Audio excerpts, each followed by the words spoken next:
PoK यानी कि पाक ऑक्युपाइड कश्मीर, ये वो हिस्सा है जो कि कश्मीर रियासत का अंग हुआ करता था। लेकिन 1947 में जब भारत और पाकिस्तान दो देश बने, तब कश्मीर के राजा ने ना तो भारत में मिलने के लिए हामी भरी और ना ही पाकिस्तान में मिलने के लिए। इसका फायदा पाकिस्तानी मुल्क ने उठाया और उसने रातों रात जो है कश्मीर राज्य पर अटैक कर दिया और इस तरीके से तालिबानियों के भेष में वो कश्मीर रियासत में घुस गए और इस तरह एक बहुत बड़ा क्षेत्र पाकिस्तान का अंग बना लिया गया, जिसे आज हम पाक ऑक्युपाइड कश्मीर कहते हैं। लेकिन एक लंबे समय से पाकिस्तान का हिस्सा रहने वाला ये भाग और यहाँ पर रहने वाली आवाम पर पाकिस्तान लगातार अत्याचार करता रहा है। अभी अपनी कुछ ज़रूरतमंद चीज़ों के लिए, जैसे कि आटा, चावल, दाल और बिजली जैसी ज़रूरतमंद चीज़ों के लिए जब वहाँ की आवाम ने आवाज़ उठाई, तो पाकिस्तानी मिलिट्री ने AK-47 के द्वारा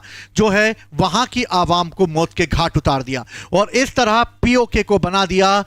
एक जलियांवाला बाग, यानी निहत्तों पर, शांतिपूर्वक धरना देने वालों पर इस तरह पाकिस्तानी आर्मी के द्वारा AK-47 चलाकर 46 लोगों को मौत के घाट उतार देना, ये कहां से न्याय संगत है। एक ऐसा देश जो हमेशा हिंसा का सहारा लेता आया है और दूसरे देशों की भूमि पर हमेशा नजर रखता हुआ आया है, ऐसा देश अपनी आवाम को भी छोड़ने वाला नहीं है। और इस तरीके से इस देश का क्या होगा कायदा और क्या होगा कानून। तो चलिए देखते हैं कि पाकिस्तान ने ऐसा आखिर क्यों किया और क्यों बना दिया POK को जलियांवाला बाग। अगर हम बात करें तो POK में जो सबसे महत्वपूर्ण चीज है वो ये कि पाकिस्तान का जो ये कब्जे वाला क्षेत्र है, इसे हम पाक ऑक्युपाइड कश्मीर कहते हैं। और पाक ऑक्युपाइड कश्मीर में एक जगह है जिसे हम ईदगाह यानी कि मैदान कहा जाता है और ईदगाह मैदान में इस समय जो है कुछ ज़रूरतमंद चीज़ों की मांग करते हुए कुछ प्रदर्शनकारियों ने पाकिस्तानी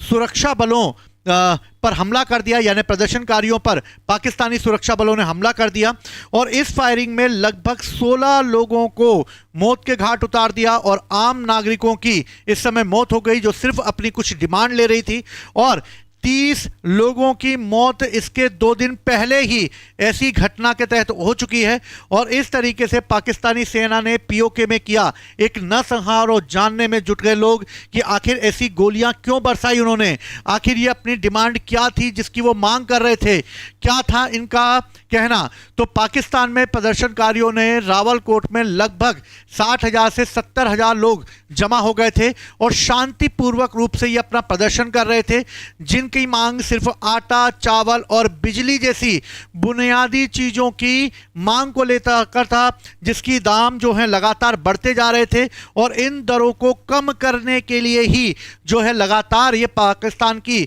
सरकार पे दबाव बन रहे थे। लेकिन पाकिस्तान ने लगातार इस कब्जे पर जो है जमाए रखा और इस तरह जब उनकी नीतियों के विरुद्ध या उनके खिलाफ नारे लगने लगे तो इन प्रदर्शनकारियों पर गोलियां चला दी गई और इस तरह 30 लोगों को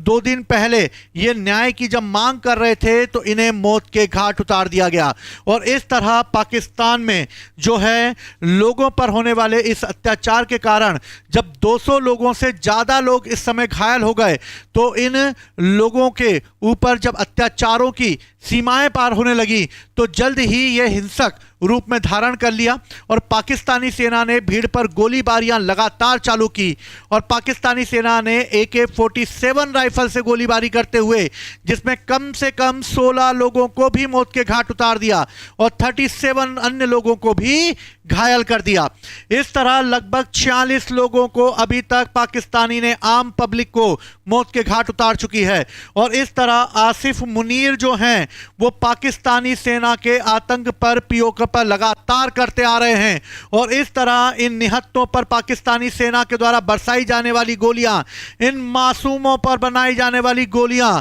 जो हैं पाकिस्तान की आवाम पर चलने वाली गोलियां, क्या ये अपने अधिकारों को भी नहीं मांग सकते? अगर दाम बढ़ रहे हैं तो POK को अपना अलग से हिस्सा क्यों मांगता है? आज भी POK को कोई भी प्रांत नहीं माना जाता है, बल्कि ये उन शरणार्थियों के लिए रखा गया है जो भारत से पाकिस्तान आए हुए हैं और इस तरह उन पर लगातार अत्याचार बढ़ने की वजह से वहां की आवाम में अब आवाज उठने लगी है कि हमें स्वतंत्र कर दो, और ये भारत में मिलने के लिए कह रहे हैं। लेकिन अभी भी इनके ऊपर लगातार अत्याचार चल रहा है और लगातार इन लोगों पर गोलियां और दागी जा रही हैं। लेकिन पाकिस्तान को यह समझना चाहिए कि अपने ही मुल्क के लोगों पर गोलियां बरसाकर शांति कायम नहीं की जा सकती, हिंसा को फैलाकर अहिंसा को कायम नहीं किया जा सकता, और इस तरीके से पाकिस्तान अपनी ही कब्र खोदने में लगा हुआ है। और इसी के साथ इन 46 लोगों के